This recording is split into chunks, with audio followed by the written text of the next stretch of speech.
Hello friend, आज की video में हम सीखने जा रहे हैं DG MK04 विंग स्केल की कैलिब्रेशन। ये DG का स्केल है जिसका मॉडल नंबर है MK04। आज हम इसकी कैलिब्रेशन भी सीखेंगे, इसमें डेसिमल पॉइंट किस तरीके से चेंज करते हैं वो भी सीखेंगे, कैपेसिटी किस तरीके से चेंज करते हैं वो भी सीखेंगे और कंप्लीट इसकी आज सेटिंग सीखेंगे। तो कैलिब्रेशन स्टार्ट करने से पहले मैं आप लोगों को ये कहता चलूँ कि अगर आप लोगों ने अभी तक मेरे चैनल को सब्सक्राइब नहीं किया तो नीचे दिए गए रेड कलर के सब्सक्राइब बटन के ऊपर फौरन क्लिक करें और साथ साथ बेल आइकन के ऊपर क्लिक करते हुए वाले नोटिफिकेशन के ऊपर भी क्लिक करें। उससे ये होगा कि मैं जो भी न्यू वीडियो अपलोड करूँगा उसकी नोटिफिकेशन आप लोगों को फौरन मिल जाएगा।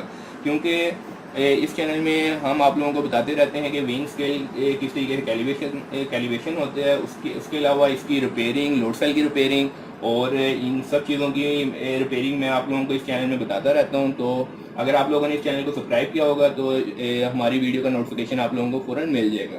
तो चलें दोस्तों, आज हम DG MK04 की कैलिब्रेशन को स्टार्ट करते हैं। तो इसकी कैलिब्रेशन कैसे है, सबसे पहले हमने इंडिकेटर को ऑफ कर देना है और इसको जैसे ही हम ऑन करेंगे तो इसके हमने पासवर्ड टाइप करना है। इसका पासवर्ड है 88168। ये मैं इंडिकेटर को ऑन किया, 88168। ये इनके बटन ज़रा थोड़े से हार्ड हैं तो अक्सर बटन सही दबते नहीं है तो वो कैलिब्रेशन मोड में नहीं जाता। मैं दोबारा एक दफ़ा कर देता हूँ।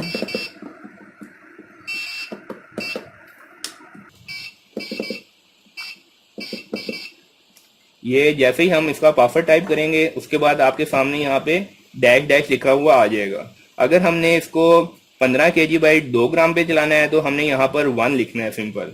लेकिन अगर हमने इसको 23 kg बाई 5 ग्राम पे चलाना है तो यहाँ पे हमने सिंपल 2 प्रेस कर देना है।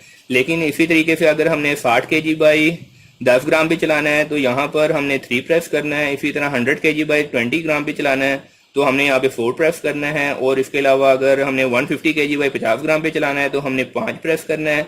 और अगर 300 kg बाई 50 ग्राम पे चलाना है तो हमने 6 प्रेस करना है। अगर 600 kg बाई 100 ग्राम पे चलाना है हमने तो यहाँ पर 7 प्रेस करना है। लेकिन अगर आप चाहते हैं कि आप लोग अपनी मर्जी से कोई भी कैपेसिटी और डिवीजन पे आप इसको चलाना चाहते हैं तो आपने यहाँ पर 8 प्रेस करना है। तो हम सिंपल अपनी मर्जी से कैलिब्रेशन करते हैं तो हमने यहाँ पर 8 प्रेस करेंगे। 8 प्रेस करेंगे तो यहाँ पर 300 kg लिखा हुआ आ गया। तो फर्ज करें मैं चाहता हूँ कि इसकी कैपेसिटी मैं 500 रखना चाहता हूँ तो यहाँ पर मैं 500 अपनी मर्जी से लिख दूंगा। ठीक है, उसके बाद कैपेसिटी लिखने के बाद मैं टियर के बटन को प्रेस करूंगा। इसके बटन जरा थोड़े से हार्ड हैं तो मैं टियर के बटन को प्रेस किया तो यहाँ पर 010 लिखा हुआ आ गया। ये इसकी डिवीजन है। डिवीजन मैं जो हूँ 0 के मदद से मैं चेंज कर सकता हूँ। ये 20 ग्राम पे इस टाइम आ जाएगा, ये 1 ग्राम पे, ये 10 ग्राम पर 20 और मैं इसको अभी 100 ग्राम पे ले आता हूँ। ठीक है, इसके बाद मैं दोबारा टियर के बटन प्रेस करूंगा। मैं टियर का बटन प्रेस किया है तो यहाँ पर सेकेंड वेट के ऊपर भी और यहाँ पर वैल्यू लिखी हुई आ गई है।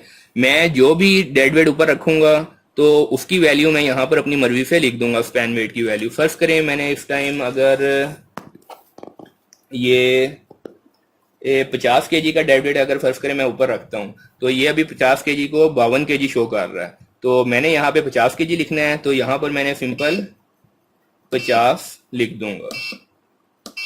ये 50 kg लिख दिया है और इशारे के बाद 2 जीरो हैं तो मैंने 50 के बाद 2 यानी 2 जीरो लिख दिए हैं। उसके बाद वेट भी ऊपर रखा हुआ है, 50 kg मैंने लिख भी दिया है। उसके बाद मैंने ऐड के बटन को प्रेस करना है। जैसे ही मैं ऐड के बटन को प्रेस करूंगा तो यहाँ पे इसकी कैलिब्रेशन कंप्लीट हो जाएगी। तो उम्मीद करते हैं फ्रेंड आप लोगों को ये वीडियो पसंद आई होगी। अपनी राय का इज़हार इस वीडियो को लाइक करके दीजिएगा, कमेंट्स करके हमें जरूर बताइएगा कि आप लोगों को ये वीडियो कैसी लगी। तो मिलते हैं अगली वीडियो के साथ। Thanks for watching.